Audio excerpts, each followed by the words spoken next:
My name is Marcus. I am 34 years old. And this is the hole in the ground where Rome decided to build something impossible. 60,000 tons of stone, no engines, no machines, just men, ropes, and the kind of stubbornness only an emperor can afford. How did we build the Colosseum with bare hands? The year is 72, and the Emperor Vespasian wants a gift for Rome. Not gold, not grain.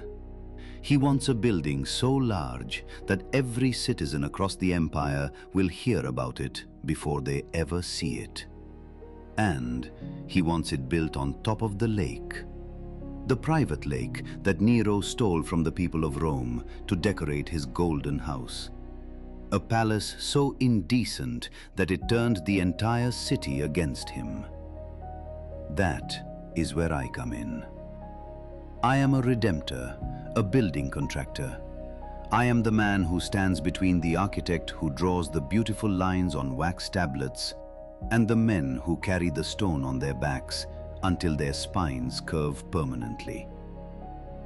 On the first morning I walk the site, I stand in mud up to my shins. The Stagnum Neronis is still half full of stagnant water. Green scum lapping at the edges of what was once a private paradise for a man the Senate was happy to forget. An engineer from the Tiber Drainage Corps kneels in the muck beside me and tells me the lake bed sits on volcanic clay. Good for sealing, bad for foundations. I nod like I already knew that. I did not. The first job is not building. The first job is emptying. We dig drainage channels from the lake bed to the river Tiber. 8 channels, each one wide enough for 2 ox carts to pass. The earth comes out black and stinking, and thick with the rotting remains of Nero's ornamental fish. 600 men work these trenches through the summer. Most of them are captives from Judea. Young men who fought against Titus in Jerusalem and lost everything they had. I do not know their names. I know their output. 40 baskets of silt per man per day. It takes 5 months to drain that lake. 5 months of hauling buckets of black slime while senators ride past on the Via Sacra above us and complain about the smell. 5 months before a single stone is laid. When the valley is finally dry, the real terror begins. The architects hand me a plan drawn on wax tablets. 4 stories, 80 arched entrances arranged in a perfect ring. Seating for 50,000 citizens and standing room for another 10,000. I look at the plan and I look at the cracked mud beneath my feet. And I think to myself, this ground will never hold that weight. But you do not say that to an emperor. You say yes, and you pray to whatever gods are still listening. The stone comes from Tivoli, from the Barco quarry, 20 miles east of Rome along the old road. Travertine, a limestone the color of warm honey when it is cut wet from the earth, turning white as bone when it dries under the Italian sun. Each block weighs between 5 and 20 tons, depending on where it sits in the structure. The Via Tiburtina becomes a highway of suffering. Day and night, ox wagons grind along the road, carrying loads so heavy that the wooden axles bend and crack under the strain. One wagon overturns outside the Esquiline gate and crushes the lead ox flat beneath it. The driver walks away. The animal does not. The stone is undamaged. A new ox is harnessed by morning, and the wagon moves on. I learn early that in this project, stone matters more than anything that breathes, including me.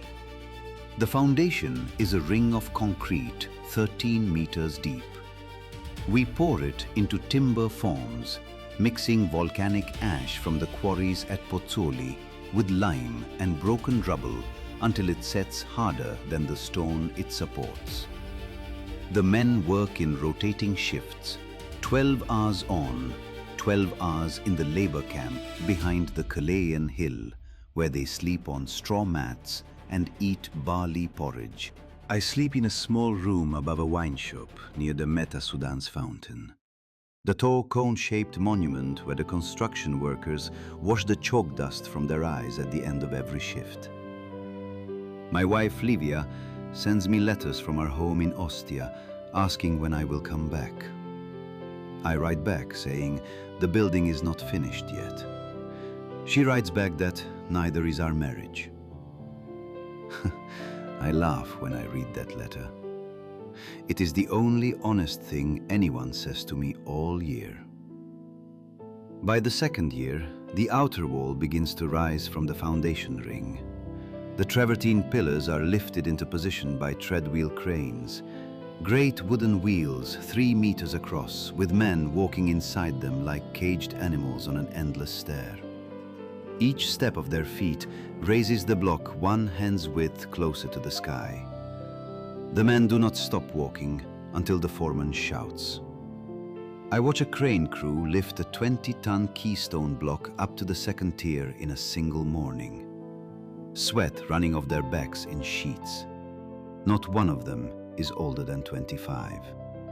When the block finally settles into its iron clamps, with a sound like a heavy door closing for the last time, the foreman claps his hands once, and the crew walks back down the ramp to fetch the next one.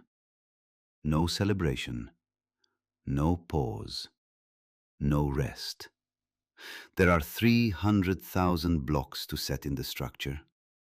That was only one. The arches are the genius of the thing, the design that makes all of it possible. 80 arches on each level, radiating outward like the spokes of a great wheel. Each arch distributes the weight of the tier above it down through the pillars to the foundation ring below. The architect explains the principle to me one evening using pebbles arranged on a table in his quarters.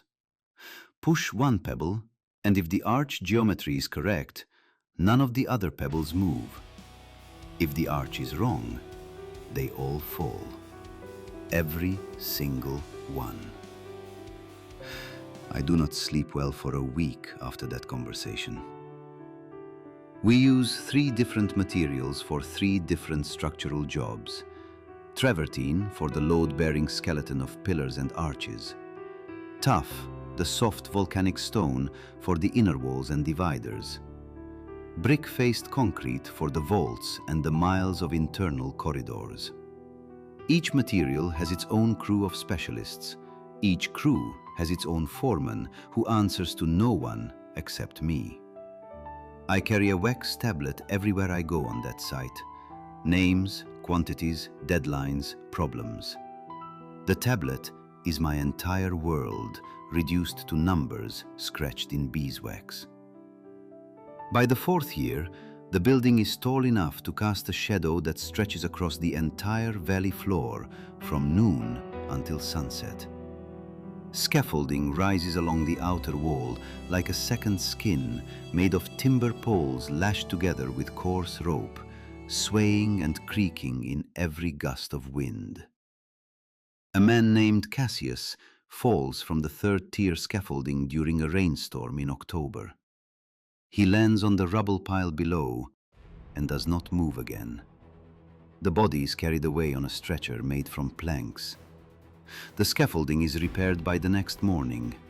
Work resumes before the rain has washed his marks from the stones. I do not write his name in my tablet. I should have. I think about that still. In the 5th year, Vespasian dies of a fever. His son Titus inherits the throne, and the project and the pressure on every man involved doubles overnight. Titus wants the arena completed in time for the inaugural games. He wants the world to see what Rome can accomplish when it puts its mind to building instead of burning. We work through the entire winter, torches burning along the scaffolding every night, turning the construction site into something that looks from a distance like a city on fire. The people who live nearby complain about the noise. The workers do not care. They cannot afford to care. The velarium is the last great engineering challenge of the project. A retractable canvas awning designed to stretch across the open roof and shade 50,000 spectators from the summer sun. Titus brings 1,000 sailors from the imperial fleet stationed at Misenum to rig the ropes and pulleys. They are the only men in Rome with the skill to handle heavy canvas at that enormous scale. I watch them work from the top of the 4th tier, and I realize that I have been thinking of this building as stone and concrete for 8 years. But it is also rope and canvas and the movement of the wind. It is everything at once. The underground level is built last. A network of tunnels, storage cells, and mechanical lifting platforms hidden beneath the arena floor. Wooden platforms mounted on pulleys and counterweights that can raise a caged lion or a condemned gladiator through a trapdoor directly into the sunlight above. The Ludus Magnus, the great gladiatorial training school next door, is connected to the arena by a tunnel that runs directly under the street, so the fighters never have to walk through the public crowds.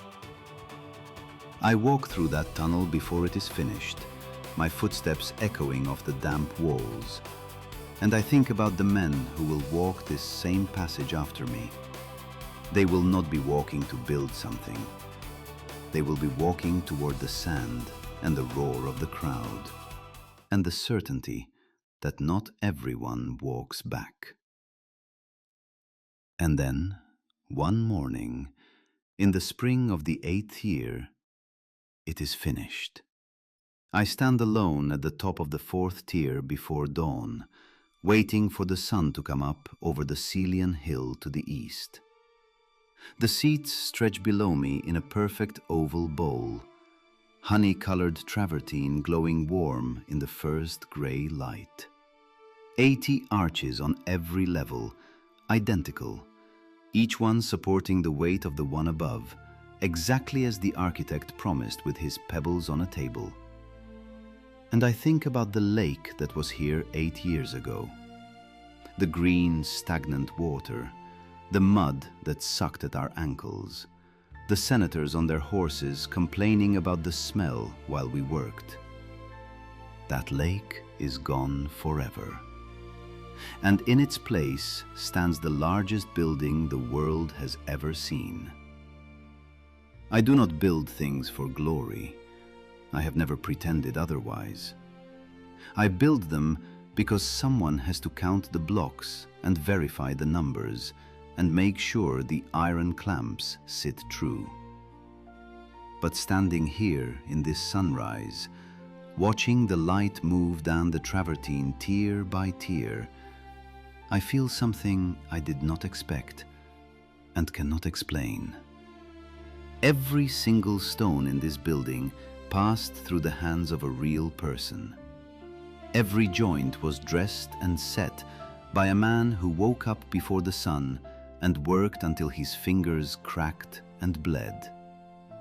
Some of those men were free citizens earning a wage. Some of them were captives who never chose to be here. Some of them are still alive and will watch the games from the cheap seats at the top.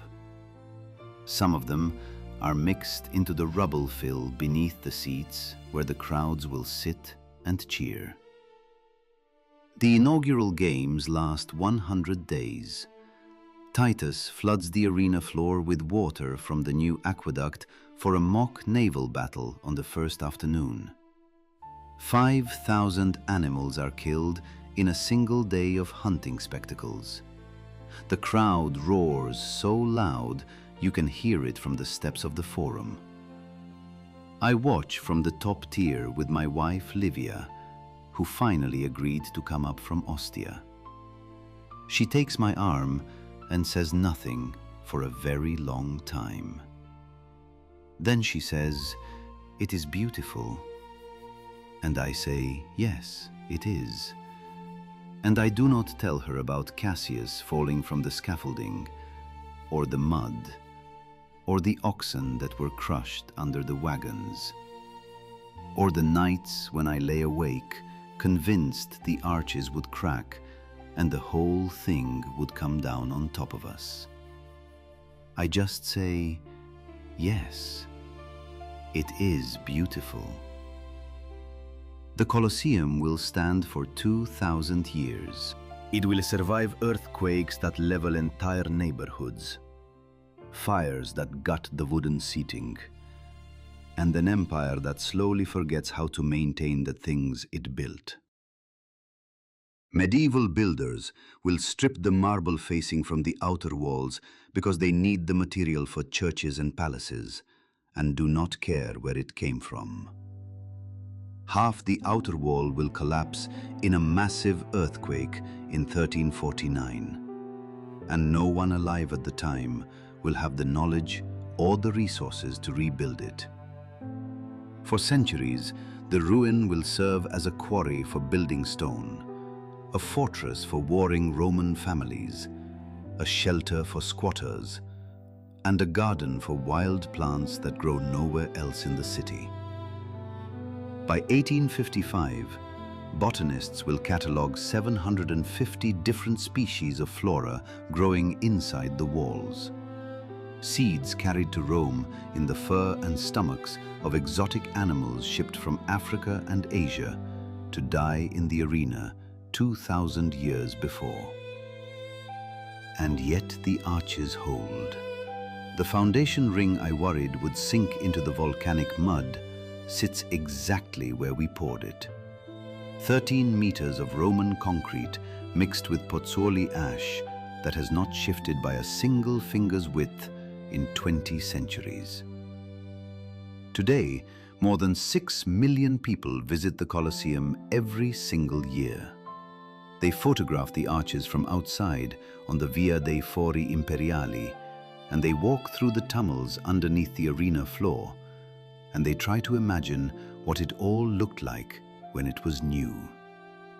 They cannot, because what it looked like when it was new was not a ruin full of tour groups and selfie sticks. It was a construction site, with limestone dust hanging in the air and iron clamp marks fresh on every block, and a building contractor who had not slept properly in 8 years. If you visit the Colosseum today and you stand beneath the arches on the second tier, the ones that still carry their original travertine facing, run your hand along the surface of the stone. You will feel small rectangular marks cut into the rock where the iron clamps were set 2,000 years ago. Those clamps were placed by men who stood on timber scaffolding 60 feet above the valley floor, with nothing between them and the ground but their trust in the carpenter who built the platform beneath their feet. Their names are not recorded anywhere. Their faces are not carved into any monument. But their work is still standing. If this story made you feel something real about the people who built the things we walk past every day without thinking, subscribe to this channel. Every episode puts you inside a moment in history through the eyes of someone who was actually there. Hit subscribe so you never miss one. My name is Marcus. I built the Colosseum, and it is still